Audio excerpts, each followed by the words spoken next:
आज accountability court Islamabad ने इमरान खान का 190 मिलियन का केस इसके ऊपर डिसीजन वर्डिक्ट सुनाना था। कोर्ट ने ये वर्डिक्ट डेफर कर दिया है, मौखर कर दिया है जनवरी 13 तक। एक तरफ गवर्नमेंट और पीटीआई के मुज़ाकरात जारी हैं। अपेरेंटली ये डेडलॉक का शिकार हैं। पीएमएल नून की गवर्नमेंट ने पीटीआई से कहा है कि आप in written charter of demand दें जो आप चाह रहे हैं। एस्टेब्लिशमेंट का इस सारे मुज़ाकरात के अंदर क्या मामला है उसके बारे में भी पीटीआई ने पीएमएल नून से कहा है कि हमें ब्रीफ करें। थर्ड राउंड में ये मुज़ाकरात एंटर होने थे और थर्ड राउंड की डेट का अभी हमें पता नहीं है। क्या डिमांड्स हैं पीटीआई जो इस टाइम गवर्नमेंट और पीटीआई के दरमियान टॉक्स में डेडलॉक का जो मेजर इशू है वो मैं आपको बताता चलूँ, वो है 190 मिलियन पाउंड का केस इमरान खान के हवाले से। तो ये कहते हैं कि खान साहब के खिलाफ जो 190 मिलियन पाउंड का केस है, केस बनता ही नहीं है, कोई एविडेंस नहीं है इसमें। अगर एस्टेब्लिशमेंट नहीं चाहती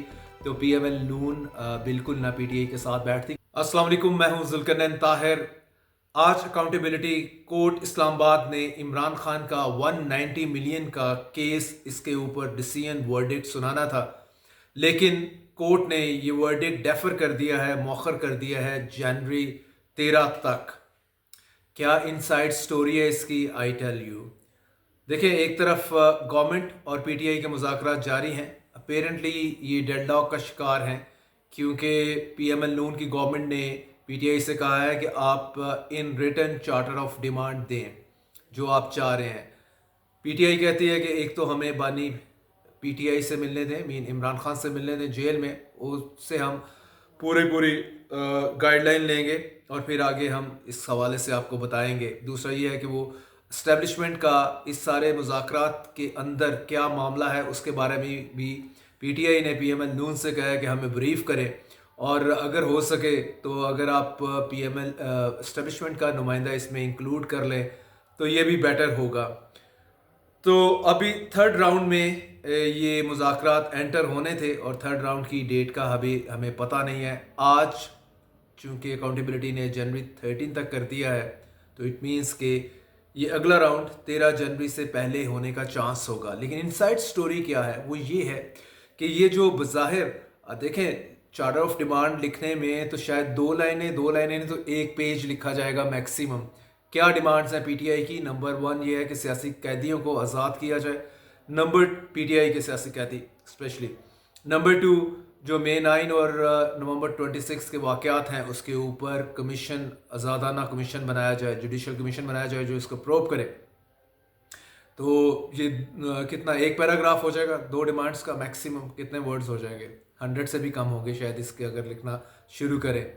बट एनीवेज ये इशू नहीं है जो इस टाइम गवर्नमेंट और पीटीआई के दरमियान टॉक्स में डेडलॉक का जो मेजर इशू है वो मैं आपको बताता चलूँ, वो है 190 मिलियन पाउंड का केस इमरान खान के हवाले से। जो बैकडोर टॉक्स चल रही हैं पीटीआई और गवर्नमेंट के दरमियान, उसमें पीटीआई ने ये डिमांड नंबर 1 रखी थी कि इमरान खान साहब, इसका ये जो वर्डिक्ट है ये इसमें इमरान साहब बरी हो जाएं, कोर्ट इनको कन्विक्ट ना करे, मुजरम मत ठहराए और सेंटेंस ना कर दे फॉर 10 ईयर 15 ईयर्स। तो ये मेजर डिमांड थी पीटीआई की and still it is there. Government इसको लिंगर, क्योंकि पीटीआई कहती है कि खान साहब के खिलाफ जो 190 मिलियन पाउंड का केस है, केस बनता ही नहीं है, कोई एविडेंस नहीं है इसमें, और इसको वो पूरी तरह प्रेस कर रहे हैं और नहीं चाहते कि खान साहब इसमें कन्विक्ट हों। पीएमएल नून के लिए पीएमएल नून ने बारगेनिंग चिप के तौर पे 190 मिलियन पाउंड का केस जो है वो यूज़ कर रही है। वो कहती है कि ठीक है, हम इसको आप मौखर कर देते हैं इसका डिसीजन, और यहाँ से आपको ये भी पता चल जाएगा हमारी अदालतें कितनी आज़ाद हैं। जब अगर किसी केस को उस पर फास्ट ट्रैक पे लगाते हैं तो सुबह अदालत लगती है और शाम में उसका डिसीजन भी आ जाता है जिस केस के हवाले से वो अदालत लगी होती है। तो अदरवाइज़ आप केस का डिसीजन जो है, फैसला उसको रिज़र्व कर ले और फिर खींचते जाएं जितना मर्जी। जैसे अभी जनवरी 6 को अनाउंस होना था, आज के दिन होना था, अब 13 जनवरी को चला गया। और अगर गवर्नमेंट और पीटीआई के दरमियान मामला जो हैं वो नहीं सेटल डाउन हो पाते with the blessing of course the powers that be the establishment, तो इवेंचुअली फिर उसका वर्डिक्ट खान साहब के हवाले से आ जाएगा। वो मोस्ट लाइकली वो इमरान खान साहब के ख़िलाफ़ ही होगा। तो ये है बेसिक डेडलॉक का major point between the government and the PTI 190 million pound का केस। पीटीआई चाह रही है कि गवर्नमेंट या इसमें खान साहब को जो है वो बरी करे, उसके बाद फिर हम आपको रिटर्न भी लिख के देते हैं और इस पे बात भी होगी आगे और हम भी थोड़ी फ्लेक्सिबिलिटी दिखाएंगे। अब गवर्नमेंट इसमें किनसे पूछेगी, सबको पता है, मुझे बताने की ज़रूरत नहीं है। और दूसरी जानिब ये जो पीटीआई ने बात की है कि एस्टेब्लिशमेंट का नुमाइंदा होना चाहिए, इसमें इरफान सदीकी ने ये डिस्क्लोज़ किया है, बेसिकली पीएमएल नून के सेनेटर हैं। कहते हैं कि पीटीआई ने कहा है कि एस्टेब्लिशमेंट का नुमाइंदा होना चाहिए या उनके नॉलेज में पूरा होना चाहिए और हमें आप बताएं कि उनकी सेंस क्या है इस चीज़ को लेके। तो मेरा ख्याल है कि ये ऐसी बात कुछ नहीं है, क्योंकि ऑलरेडी टॉक्स जो हो रही हैं ये इस्टेब्लिशमेंट की अप्रूवल के साथ ही हो रही हैं। अगर इस्टेब्लिशमेंट नहीं चाहती तो पीएमएल नून बिल्कुल ना पीटीआई के साथ बैठती, क्योंकि पीएमएल नून तो वैसे ही नहीं चाहती पीटीआई के साथ बैठना, मुमकिन ही नहीं है, क्योंकि उनकी सारी वो बेनिफिशरी हैं सारे सिस्टम के। अगर लड़ाई उन पीटीआई की इस्टेब्लिशमेंट से चलती रहती है तो उसका फ्रूट जो है वो पीएमएल नून की गोद में ही गिरता है और गिरता आ रहा है।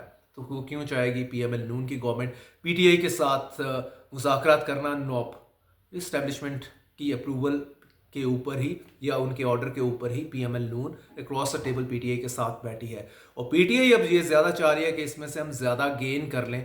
लाइक खान साहब को अगर हम इससे बचा लें 190 मिलियन पाउंड के हवाले से, तो फिर कुछ रह नहीं जाएगा कुछ ख़ास।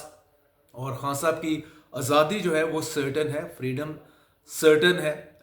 तो इसलिए पीटीआई बड़ी पर्टिकुलर है इसमें, अपने इस कैलकुलेशन में। तो उन्हें लगता है कि खान साहब को अगर सज़ा हो गई 190 मिलियन पाउंड के केस में, अल-कादर ट्रस्ट के केस में, तो चीज़ें मुश्किल होंगी। यस, फिर लिंगर ऑन कर जाएगा, ये इसको चैलेंज करेंगे अकाउंटेबिलिटी कोर्ट इस्लामाबाद के डिसीजन को इस्लामाबाद हाई कोर्ट में, और वहाँ पे भी चीज़ें कोई इतनी आसान नहीं होंगी।